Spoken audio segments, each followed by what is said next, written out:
SRM engineering காலேஜில் SRM காலேஜில் visual communication second year படிக்கிறாங்க. அவங்க பாட்டு பாடுற திறமை இருக்கா உங்களுக்கு? பாட்டு பாடுறாங்க. இதில் வந்து இன்னைக்கு வந்து ஈவெண்ட்லேயே வந்து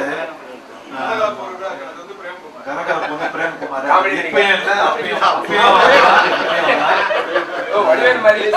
என் ஃப்ரெண்ட் ஒருத்தர் படம் எடுக்கிறாரு. கண்டிப்பா பிரேம்குமார் மாதிரி ஒரு கேரக்டர் அந்த படத்துக்கு தேவை. உடனே நான் டிசைட் பண்ணிட்டு அவர்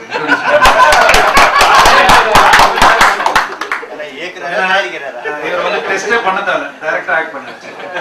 screen test, makeup test, acting test எதுவுமே டைரக்டா. அதோட இங்க யாரோ பேசும்போது ஒரு ஜோக் அடிச்சாங்க, இல்லன்னா என்ன பண்ண போற அப்படின்னு சொன்னாங்க. அது யாருக்கு கவுண்டர் பண்ணாரு? யாரோ பேசும்போது ஃபர்ஸ்ட் இங்க யாரோ பேசும்போது இல்ல இப்ப இல்லன்னா என்ன பண்ண போற அப்படின்னு சொன்னாங்க.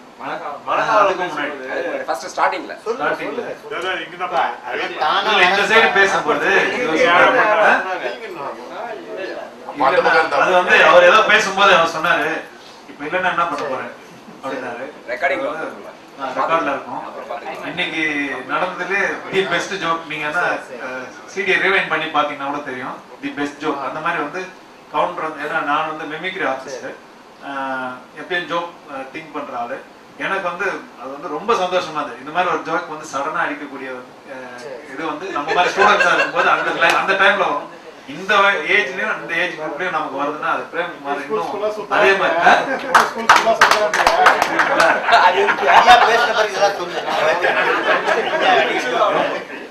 ரொம்ப ரொம்ப நான் என்ஜாய் பண்ண அந்த ஜோக். ரொம்ப சூப்பரா பண்ணாரு.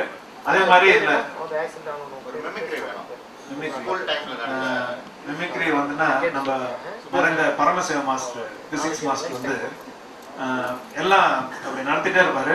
நடத்திட்டு எல்லாம் முடிச்சுட்டு do you follow me, அதாவது do you follow meன்றத வந்து ஒரு கிளாஸ்க்கு வந்து கிட்டத்தட்ட ஒரு 50 டைம்ஸ் 60 டைம்ஸ் அவர் சொல்லுவாரு. அது நானு சாமுவேல் மணக்காவலன் 3 பேர் உட்காந்து எழுதிட்டு இருப்போம். எத்தனை தடவை அவர் சொல்றாரு. ஒரு முறை செஞ்சுரி அடிச்சிருக்காரு. do you follow me, அது வந்து ரொம்ப ஸ்பீடா போகும்போது அவ்வளவு short. do you follow me man அப்படின்ற மாதிரி தான். அது வந்து டிப்ளோமேன் அப்படினாரு. டக்குனு என்ன சொல்றாங்க என்ன புரியல. அதே மாதிரி ஒரு நாள் ஃபுல்லா சந்தோஷமா இருக்கும், ரொம்ப ஜாலியா போயிட்டு இருக்கோம். ஒரு சேர் கொடுங்க. ரொம்ப கலகலப்பா இருந்த கிளாஸ். எங்க பாண்டியன் மாஸ்டர் வந்து அப்படி உட்காந்து ஒரு பார்வை பார்த்தாருன்னா தேசிய கீதம் பாடுறப்ப எவ்வளவு சைலண்ட் இருக்குமோ அவ்வளவு சைலண்ட். அதே மாதிரி வித்தைக்கணி மாஸ்டர் மணக்காவலன் இது நம்ம பாஸ்கர் சொன்ன மாதிரி யாரா இருந்தாலும் எருமைதான். இல்ல அதாவது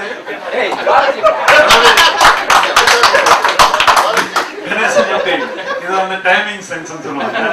அவர் எருமைன்னு திட்டுறது வந்து அதான் ஜுவாலஜி மாஸ்டர் சப்ஜெக்ட்ல போய் திட்டிருக்காரு. அதே மாதிரி வித்தைக்கணி மாஸ்டர் வந்து ஒரு அப்பதான் அவர் 2 பேரை திட்டிருப்பாரு. எருமைங்க 2 பேரும் வந்து உட்காந்து மறுபடியும் யாருன்னா வந்து கரெக்டா வாசல்ல நிற்பாங்க. அடுத்த எருமையா ஆனா வந்து வெளியில நிக்க வைப்பாரு. வெளியில நின்றதுல நான் தான் அதிகம். வித்தைக்கணி மாஸ்டர் வந்து நம்ம கிளாஸ் மாஸ்டர். அப்போ வந்து நம்ம எல்லாருக்கும் கிளாஸ் மாஸ்டர். நானும் டியூஷன் படிச்சிருக்கேன் அவர்கிட்ட. அப்போ வந்து அந்த ஸ்டடிஸ் சொல்லுவாங்க. அப்போ அதோட அருமை புரியாது. ரொம்ப அது இம்பார்ட்டன்ட். இப்போ கூட எங்க அப்பா சொல்லுவாரு. எங்க அப்பா வந்து நேஷனல் அவார்டு வாங்கினாரு, டீச்சரா இருந்து பிரசிடென்ட் அவார்டு வாங்கினாரு. அவர் வந்து என்ன சொல்றாருன்னா, நீ யாருன்னா ஒரு 1000 ரூபாய் யாருக்குன்னா தானமா கொடுக்கறத விட யாராவது ஒருத்தரை செலவு பண்ணி படிக்க வச்சிரு, அந்த செல்வம் வந்து அவனை விட்டு போவாது அப்படின்னு சொல்லுவாரு. அது வந்து வித்தைக்கணி மாஸ்டர்லாம் சொல்றப்ப எனக்கு புரியாது, எங்க அப்பா சொல்றப்ப புரியல. நாங்களாம் யூஜி பிஜிலாம் முடிக்கும் போது அது அப்போ யூஜி படிக்கும்போது தோணும், யூஜியே இப்போ ரொம்ப சாதாரணமா இருக்கு, எஸ்எஸ்எல்சி மாதிரி ஆயிடும் போல இருக்கு அப்படின்ட்டு பிஜி படிக்க தோணுச்சு. பிஜி படிச்சோம்னா ரிசர்ச் போலாமா அப்படின்லாம் தோணுச்சு. ஆனா ஒரே ஒரு காரணம், இங்கிலீஷ் மீடியம் திடீர்னு போனதால தான் என்னால படிக்க முடியல. சரியா நிறைய பேருக்கு அதான் ப்ராப்ளம். அவர் அதுல மட்டும் கான்சென்ட்ரேஷன். பிளஸ் வந்து அசோக் டேவிட்னு 2 பேரும் ஃப்ரெண்ட்ஸ். 2 பேரும் வந்து கான்சென்ட்ரேட் பண்ணி படிப்பாங்க. அதே மாதிரி அசோக் டைரக்ஷனும்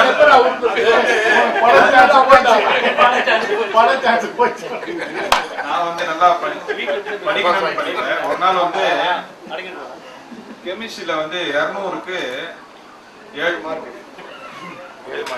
எங்க அப்பா வந்து வாத்தியார், அவருக்கு வந்து டென்ஷன். அவருக்கு வந்து உண்மையான காரணம் வந்து நாங்க 10th வரையும் தமிழ் மீடியத்துல படிச்சோம், +2 இங்கிலீஷ் மீடியம்ன்றது அந்த டிஃபிகல்ட்டி அவர் வந்து உணராது. அதனால இவன் எங்க எஸ்கேப் ஆயிட்டான். பேப்பர் அப்படி கசக்கி போட்டு என்ன ஒரு மார்க் எல்லாம் எங்க வா ஊருக்கு வா மாடுங்க எங்க போலாம். எனக்கு வந்து அது திட்டினது மட்டும் ஞாபகம் வந்துட்டே இருக்குது. அதனால வந்து எப்படியாவது நம்ம வந்து பாஸ் பண்ணி காட்டணும் அப்படின்ட்டு ஒரு முயற்சி எடுத்து அப்பெல்லாம் வந்து டெலிவிஷன்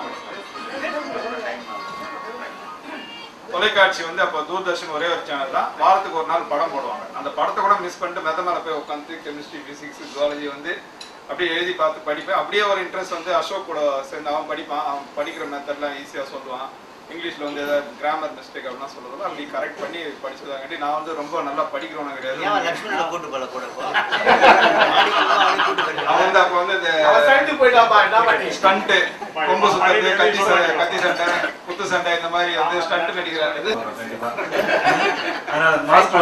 மாஸ்டர் வந்து மார்க் ஷீட் கொடுக்கும் போது கரெக்டா ஓகே வழக்கம் போல 2 எந்திரி அப்படின்னு 2 மார்க் இல்ல 4 மார்க் தான் எடுத்தேன். அதுக்கப்புறம் மனக்காவன் இந்த மாதிரி வருவோம். ஆனா அத இப்பெல்லாம் நினைச்சு பார்ப்பேன். நான் கூட இப்ப நிறைய அப்புறம் வந்து டிகிரி படிக்கும் போது பிஎஸ்சி பாட்னி பண்ணேன். அப்பயும் கெமிஸ்ட்ரியில வந்து நான் ஃபெயில். கெமிஸ்ட்ரியில வந்து என்னால பாஸ் பண்ணவே முடியல. அதுக்கப்புறம் என்னோட ஃப்ரெண்டு பாலான்னு அவர் வீட்டுல உட்காந்து அவர் சொல்லி கொடுத்தாங்க. அதே கெமிஸ்ட்ரியில ஒழுங்கா படிச்சு புரிஞ்சுட்டு படிச்சப்ப நான் 98 எடுத்தேன். 98 எடுத்து டிகிரி முடிச்சேன். அப்ப வந்து படிக்கிறது அப்பதான் ஒரு முறையா படிச்சு எல்லாத்தையும் கம்ப்ளீட் பண்ணணும்னு தெரிஞ்சுக்கிட்டேன். அதுக்கப்புறம் நிறைய டிகிரி பண்ணேன். எல்லாமே உங்களோட ஆசீர்வாதம். சுப்பையா மாஸ்டர் வந்து கிளாஸ்ல வந்து அப்போ வெங்கடேஷ் ஒருத்தர் இருப்பாரு, ஒரு தெலுங்குக்காரு, நம்ம வைத்தி கல்யாண மண்டபம் மாடியில இருப்பாரு, விஜயவாடா ஸ்டூடெண்ட். அவர் இப்போ வந்து மேங்களூர்ல இருக்காரு, ஒரு சிக்மங்களூர் டீ எஸ்டேட் ரன் பண்ணிட்டு இருக்காரு. அவர் இன்னைக்கு வர முடியாத கண்டிஷன், பெங்களூர் வரைக்கும் வந்துட்டு இங்க வர முடியாம போச்சு. அவருக்கு ஒரு திடீர்னு ஒரு ப்ராப்ளம், அதனால ரிட்டர்ன் போயிட்டாரு. டீ ரெடி பண்ணி கொடுத்துருக்காங்க. அவரு வந்து செகண்ட் பெஞ்சு. சுப்பையா மாஸ்டர் வந்து அவர் வந்து டெய்லி அவரை பத்தி பேசுவார். ஏ ஆந்திரா என்னப்பா படத்தை வச்சு அமைக்கிற சுப்பையா மாஸ்டர் வந்து அதாவது எல்லா கிளாஸும் சீரியஸா போவோம். பரமசிவ மாஸ்டர் கிளாஸ் சீரியஸா போவோம். சில நேரத்துல தூக்கம் கூட வரும். ஆனா எல்லா கிளாஸ் சார் வந்தானே எல்லாருமே அப்படி கிளாஸ் ரிலாக்ஸ்டா.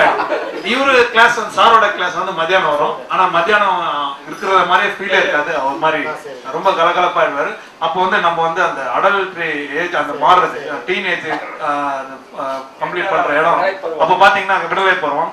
அப்போ வந்து நம்ம மைண்ட் எதுல இருக்கும், நம்ம எப்படிலாம் கொஞ்ச நேரம் படிப்போம், கொஞ்ச நேரம் வேற எதுல டைவர்ட் ஆகும்ன்றத கரெக்டா புரிஞ்சுக்கிட்டு அப்போ நம்ம மைண்டுக்கு ஏற்ற மாதிரி ஃபர்ஸ்ட் ஜோக்ஸ் வேற சப்ஜெக்ட் போயிட்டு அப்புறம் சப்ஜெக்ட் வருவாரு. ஒருவேளை அதனால நிறைய பேர் அவரை சுப்பையா சார் அட்ராக்ட் பண்ணிருக்கலாம். இன்னைக்கும் ஒருத்தருக்கு டவுட் தீரல அப்படின்ட்டு இருக்கிறார். டவுட்டே தீரலைங்கிறாரு. சார் எல்லாரோட விருப்பம் ஒரு கிளாஸ்ல வந்து சீக்கிரம் பெல் அடிச்சுட்டு அந்த சாப்டர் நீங்க முடிக்காம போயிட்டீங்க அப்படின்னு எல்லாருக்கும் ஒரு 30 வருஷமா வெயிட் பண்ணிட்டு இருக்கேன்.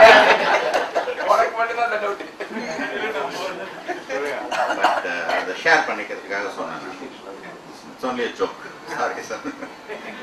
கருத்துக்கள் ஏதாவது சொல்லணும், நினைவுகள் எதாவது சொல்லணும்னா நம்ம எல்லாம் ஷேர் பண்ணிக்கலாம். ஏன்னா இது ஒரு நல்ல சந்தர்ப்பம். இந்த மாதிரி ஒரு சந்தர்ப்பம் வந்து மறுபடியும் அமையறது நமக்கு வந்து ரொம்ப சிரமம். இந்த மாதிரி நிறைய யாருன்னா முயற்சி எடுத்து பண்ணாங்கன்னா பண்ண முடியும். மாஸ்டர்ஸ் பேசுனதுக்கு அப்புறம் தான் நம்ம ஷேர் பண்ணிக்கலாம். தயவு செஞ்சு எல்லாரும் எது பேசணும்னாலும் எவ்வளவு பேர் எதுல நம்ம பேசணும், இதை சொல்லலாமா சொல்லக்கூடாதா அப்படின்லாம் யாரும் யோசிக்காதீங்க. தயவு செஞ்சு நல்லா ஷேர் பண்ணீங்க. இது வந்து ஒரு நல்ல மூமெண்ட். அதாவது கண்ணதாசன் அவர் பசுமை நிறைந்த நினைவுகள் பாட்டுல வந்து சொல்லியிருப்பாரு. நிறைய முறை நான் காலேஜ்ல அந்த கச்சேரியில அந்த பாட்டு போடும்போது ஒரு வரி வரும். அந்த வரி வரும்போதெல்லாம் எனக்கு கண்ணில் தண்ணி வந்துடும். எந்த ஊரில் எந்த நாட்டில் எங்கு காண்போமோ அப்படின்ட்டு ஒரு வரி வரும். அந்த மாதிரி சில நண்பர்களை நான் வந்து சில நாடுகள்ல வெளிநாடுகள்ல போகும்போது பார்ப்பேன். அப்ப பார்க்கும்போது நிஜமாவே நாங்க கண்ணீர் விட்டு அழுதுருப்போம். அந்த எந்த ஊரில் எந்த நாட்டில் எங்கு காண்போமோ அப்படின்ட்டு ஒரு வரி. அதை வந்து கண்ணதாசன் வந்து SSLC தான் படிச்சிருக்காருன்னு நினைக்கிறேன்.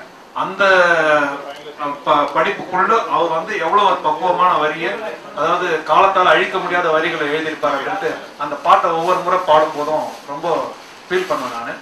அந்த மாதிரி ஒரு சந்தர்ப்பத்தை எந்த ஊரில் எந்த நாட்டில் அப்படிலாம் இல்லாம நம்ம ஊர்லயே இந்த நாட்டிலேயே இங்கேயே பார்க்கறதுக்கான ஒரு வாய்ப்பு அமைஞ்சது. ரொம்ப சந்தோஷமான விஷயம். எல்லா ப்ரொஃபசர்ஸ் பேசுவாங்க.